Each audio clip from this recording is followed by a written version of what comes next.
تو اس پاکیزہ کتاب میں ہمارے لیے اللہ تعالیٰ جل شانہ نے جہاں احکام بیان فرمائے ہیں، آداب معاشرت بیان فرمائے ہیں، ترغیب و ترہیب ہے، تنذیر ہے، تبشیر ہے، خوشخبری ہے، ڈر سنایا گیا ہے، پچھلی امتوں کے قصص ہیں، عبرتیں ہیں،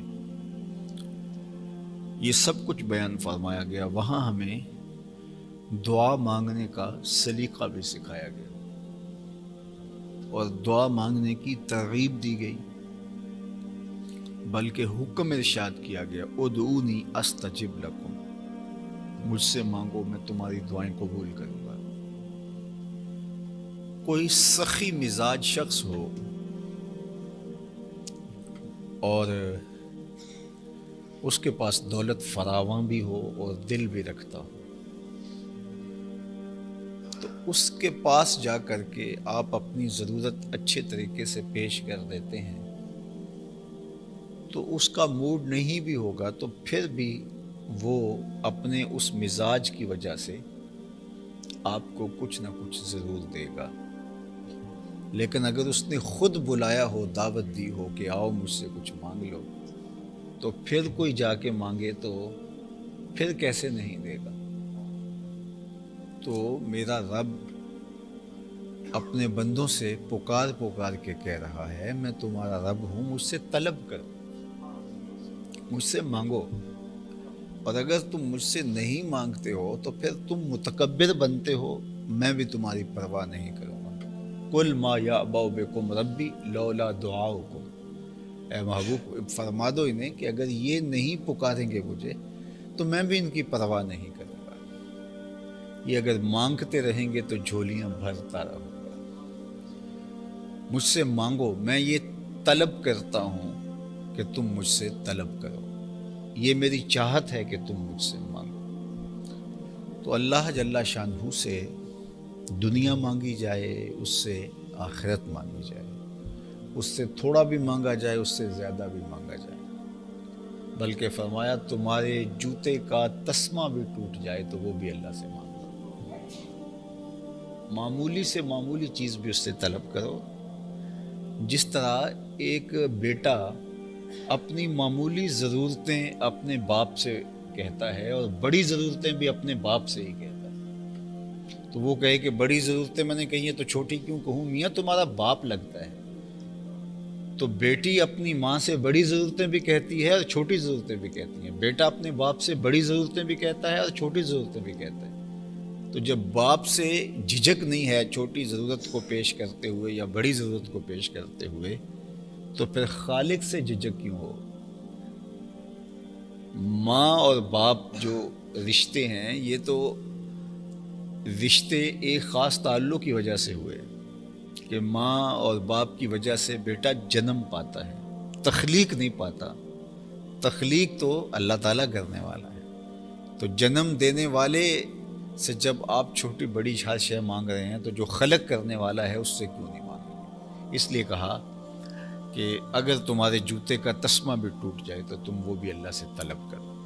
اللہ اکبر، بڑی چیزیں بھی اس سے مانگو، چھوٹی چیزیں بھی اس سے مانگو، تمہاری ضرورتوں کا وہ کفیل ہے اور تمہیں وہ خود کہتا ہے کہ مجھ سے طلب کرو، مانگو گے تو جھولیاں بھرتا رہوں گا، نہیں مانگو گے تو پرواہ نہیں کروں گا۔ اللہ اکبر۔ تو یہ اللہ جل شانہ اپنے بندوں کو ترغیب دے رہا ہے کہ مجھ سے طلب کرو۔ حسنات آخرت کے اندر سب سے بڑا جو فعالہ کہا، سب سے اونچی چیز جو آخرت کی حسنات میں سے ہے، دخول الجنہ، وہ جنت میں داخل ہو جانا ہے، جنت کا نصیب ہو جانا ہے۔ اگر کوئی جنت میں چلا گیا فقد فاز، وہ کامیاب ہو گیا، وہ فلاح پا گیا، چونکہ جنت جائے گا ہی وہی جس کو اللہ تعالیٰ جل شانہ کی رضا نصیب ہو۔ اچھے اعمال کا نتیجہ اللہ کی رضا کے ساتھ جڑا ہوا ہے اور اس کا نتیجہ جنت ہے۔ تو جنت جس کو نصیب ہو گئی اس کو بہت بڑی دولت نصیب ہو گئی۔ اور یوم فزع الاکبر میں امن، یعنی قیامت کا دن ہوگا جب دل کانپ رہے ہوں گے، اسے یوم فزع الاکبر، گھبراہٹ کا دن کہا گیا ہے، چونکہ نامہ اعمال انسان کا تیار ہوگا اور نامہ اعمال تولا جائے گا، اس کے بعد کیا ہونے والا ہے اور کوئی دوسرا آپشن بھی نہیں ہے۔ یہاں تو یہ ہے کہ امتحان میں فیل ہو جاتے ہیں تو پھر آپ دوبارہ امتحان دے سکتے ہیں، 12 امتحان دے سکتے ہیں۔ اچھا تیسری بار بھی کامیاب نہیں ہوئے تو کوئی بات نہیں، نئے سرے سے دوبارہ آپ امتحان دے سکتے ہیں۔ یہ پچھلے دنوں کے اندر وہ ایک بابا جی نے 80 سال کی عمر میں پی ایچ ڈی کی ہے، تو ہو سکتا ہے آپ بار بار ٹرائی کرتے رہیں، بار بار کرتے رہیں، امتحان 100 بار بھی دیں۔ یہ دنیا دارالعمل ہے، یہاں ہو سکتا ہے، وہاں ایک ہی امتحان ہوگا، وہاں کامیابی ہے تو کامیابی، ناکامی ہے تو ناکامی۔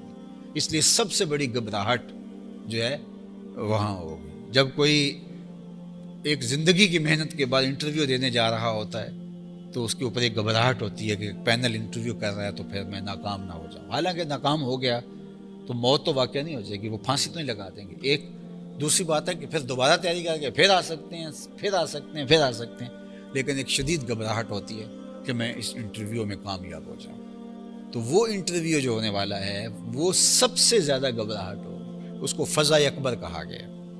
مشکل ترین گھڑیاں کہ یا آر یا پار، یا ادھر یا ادھر۔ تو اس دن جس کو امن نصیب ہو گیا تو وہ آخرت کی حسنات سے۔ تو جب بندہ کہتا ہے اللہ ربنا آتنا فی الدنیا حسنۃ وفی الآخرۃ حسنہ، تو اس میں جب وہ مانگ رہا ہوتا ہے تو اس میں یہ چیز بھی آتی ہے کہ اللہ جب لوگ گھبراہٹ کا شکار ہوں گے میرے دل کو چین اور قرار نصیب فرمانا۔ تو یہ ایک بہت بڑی بات ہے، یہ دعا ہے، اس دعا کا نتیجہ، اس دعا کا مفہوم ہے۔ اللہ اکبر۔ و تیسیر الحساب، اور اس کا ایک معنی حساب کا آسان ہوتا ہے، کیونکہ اگر حساب مشکل ہو گیا تو کوئی بھی پار نہیں لگ سکے گا، حساب آسان ہوا تو پھر ہی نجات ہوگی۔ اللہ اکبر۔ اگر حساب اللہ اس طرح سے لینے لگا جس طرح حساب بنتا ہے تو پھر دنیا کے اندر پیے گئے پانی کا حساب بھی نہیں دیا جائے گا، دنیا کے اندر لی گئی سانسوں کا حساب بھی نہیں پورا ہو سکے۔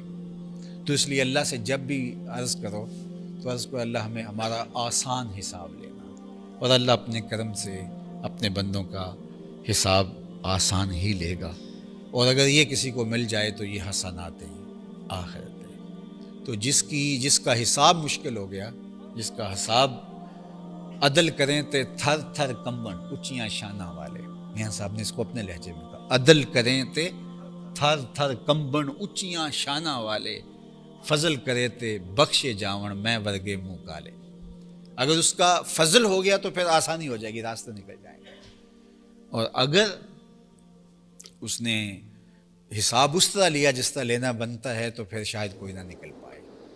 اس لیے اللہ سے حساب یسیر، آسان حساب مانگو۔ ایک حدیث میں آتا ہے کہ اللہ تعالیٰ ایک بندے کے ہاتھ میں نامہ اعمال دے گا، اس سے خود ہی کہے گا کہ اپنا نامہ اعمال پڑھو، تو وہ نامہ اعمال پڑھنا شروع کر دے گا۔ اس میں چھوٹے چھوٹے گناہ بھی ہوں گے، اس کے بڑے بڑے گناہ بھی، بدکاریاں بھی ہوں گی، تو اللہ جل شانہ کے روبرو حاضر ہوگا، شرم سے، حیا سے جو بڑے بڑے گناہ ہیں چھوڑتا جائے گا، چھوٹے چھوٹے گناہ پڑھتا جائے گا، اور جو بڑے بڑے گناہ ہوں گے ان کو ترک کرتا جائے گا، چھوڑتا جائے گا۔ جب وہ کتاب پڑھ چکے گا تو اللہ فرمائے گا میرے بندے جا، میں نے تیرے گناہوں کو بدل کے، جو تو نے پڑھے ہیں، بدل کے نیکیوں میں تبدیل کر دیا۔ تو وہ بندہ جھٹ سے، اللہ ابھی تو رہتے ہیں بڑے بڑے گناہ، ابھی تو بڑے بڑے گناہ رہتے ہیں جو میں نے پڑھے نہیں ہیں۔ فَضَحِكَ النَّبِيُّ حَتَّى بَدَتْ أَنْيَابُهُ، حدیث میں آتا ہے جب یہ بات حضور بیان فرما رہے تھے، حضور اتنا مسکرائے کہ صحابہ نے حضور کی داڑھیں دیکھ لی، حضور کی داڑھیں صحابہ کو نظر آنے لگی۔ ابھی تو وہ صرف نظر کیے جا رہا تھا، اور جب اس کو بتایا کہ ان گناہوں کو بدل کے نیکیوں میں تبدیل کر دیا، تو وہ کہے گا اللہ ابھی تو بڑے بڑے رہتے ہیں گناہ، وہ تو ابھی میں نے پڑھے ہی نہیں ہیں۔ تو وہ کرم کرے گا تو یوں کر دے گا، اور اگر حساب ہونا شروع ہو گیا تو پھر مشکل بن جائے گی۔ تو ربنا آتنا فی الدنیا حسنۃ وفی الآخرۃ حسنہ، تو حسنہ آخرت جب کہا جائے تو اس میں آسان حساب بھی آتا ہے۔ ہم زبان سے یہ نہ بھی بول رہے ہوں تو یہ جامع دعا ہے۔ تو اس دعا وہ معجون ہوتی ہے نا، تو معجون کے اندر سارے اجزاء ہوتے ہیں، تو یہ جامع دعا ہے، یہ معجون مرکب ہے دعاؤں کا۔ تو جب یہ مانگ رہے ہوتے ہیں تو یہ ساری چیزیں مفسرین نے فرمایا اس کے اندر موجود ہوتی ہیں۔ وغیر ذالک من امور الآخرہ، اور اس کے علاوہ آخرت کے امور سارے اس کے اندر ہیں۔ اچھا آتش دوزخ سے بچنا بھی اس کے اندر ہی ہے، اور جنت میں داخل ہونا بھی اس کے اندر ہی ہے، لیکن آتش دوزخ اتنی ہیبت ناک چیز ہے کہ اس کا پھر الگ سے ذکر کیا گیا، وَقِنَا عَذَابَ النَّارِ، اے اللہ آتش دوزخ سے مجھے بچا لے۔ تو یہ دعا ہے جو ہماری زندگیوں میں شامل ہونی چاہیے۔ میں چاہوں گا کہ ہم سب مل کر ایک دو مرتبہ یہ دعا پڑھ لیجیے گا۔ ربنا آتنا فی الدنیا حسنۃ وفی الآخرۃ حسنۃ وقنا عذاب النار۔ ربنا آتنا فی الدنیا حسنۃ وفی الآخرۃ حسنۃ وقنا عذاب النار۔ ربنا آتنا فی الدنیا حسنۃ وفی الآخرۃ حسنۃ وقنا عذاب النار۔